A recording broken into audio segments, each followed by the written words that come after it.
Selamat datang di channel Keluarga Pandu, rumah berbagi cerita dan pesan.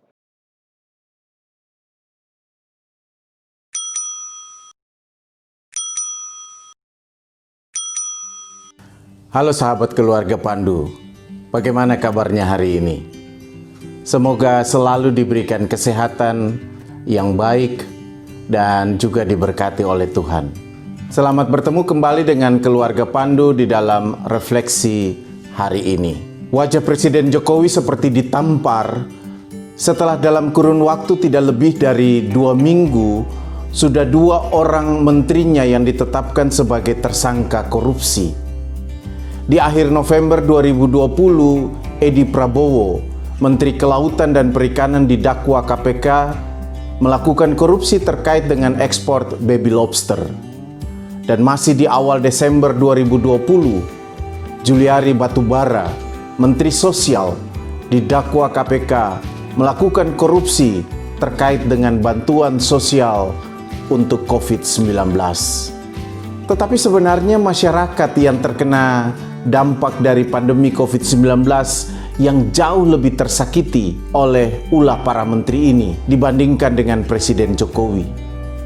Bagaimana tidak? Bayangkan saja, banyak warga masyarakat kehilangan pekerjaan, di PHK, harus dirumahkan, pendapatannya berkurang, ada yang sulit memenuhi kebutuhan pangan keluarga sehari-hari. Bahkan ada yang tidak punya makanan selama beberapa hari. Tetapi kok tega-teganya ada menteri yang melakukan korupsi. Para koruptor ini memang benar-benar menyakiti hati rakyat. Mereka yang seharusnya menolong rakyat yang menderita malah hidup mewah di atas penderitaan rakyat. Untuk membeli kebutuhan hidup sehari-hari yang primer saja, banyak warga masyarakat kesulitan memenuhinya. Tetapi para koruptor ini malah memanfaatkan uang hasil korupsi untuk memanjakan diri mereka dengan membeli barang-barang mewah. Yang lebih menyakitkan lagi adalah korupsi bantuan sosial untuk masyarakat yang terkena dampak COVID-19. Dana yang disediakan pemerintah dan seharusnya sepenuhnya menjadi hak rakyat, khususnya mereka yang terkena dampak COVID-19, malah dinikmati jauh lebih banyak dari orang-orang yang telah mengorupsi dana tersebut. Tidak tanggung-tanggung 17 miliar rupiah dari fee pengadaan bantuan sosial untuk sembako untuk masyarakat yang terkena dampak COVID-19. Mereka menikmati uang yang seharusnya menjadi bagian atau hak rakyat.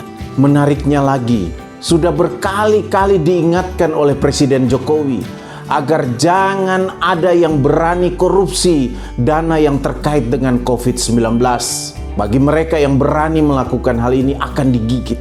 Tetapi kok malah berani melakukan hal ini? Sudah diingatkan sang pemimpin, kok menterinya berani melakukan hal itu? Ini kan namanya kebangetan. Ini namanya berani melawan pimpinan dan rakyat.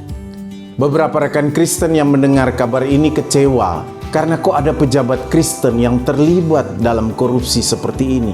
Mengkorupsi bantuan sosial yang seharusnya menjadi hak rakyat. Tetapi saya mau katakan, agama tidak perlu disalahkan dalam hal ini. Orang beragamalah yang telah salah melakukan apa yang ada dalam ajaran agama. Dan ini bisa terjadi pada penganut agama manapun.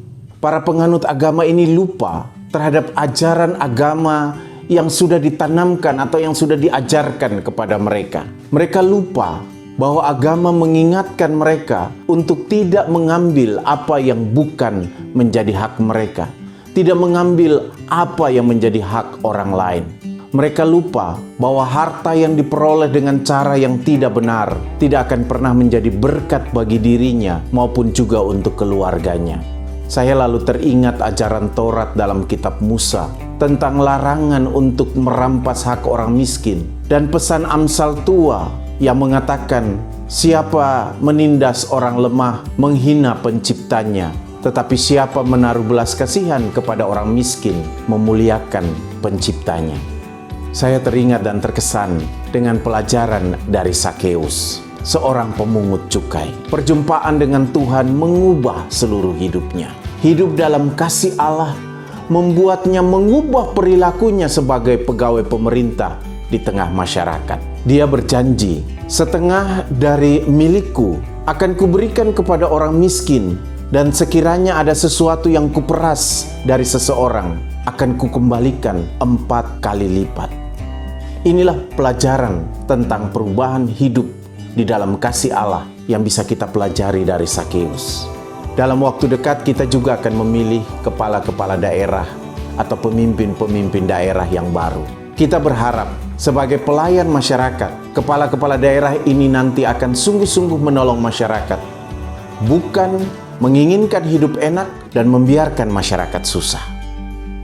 Bangsa ini membutuhkan pemimpin-pemimpin yang lebih punya hati kepada rakyat, bersikap adil kepada rakyat, dan yang lebih penting, pemimpin-pemimpin yang tidak akan mengorupsi apa yang sebenarnya menjadi hak rakyat. Karena itu munculkanlah pemimpin-pemimpin yang memiliki hati nurani, yang mau sungguh-sungguh membangun bangsa ini, menolong rakyat keluar dari ketidakberdayaannya.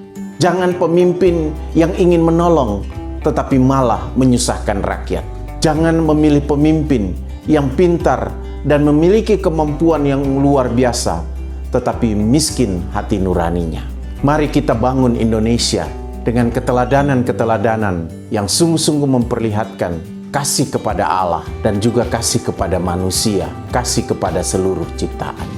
Selamat berefleksi.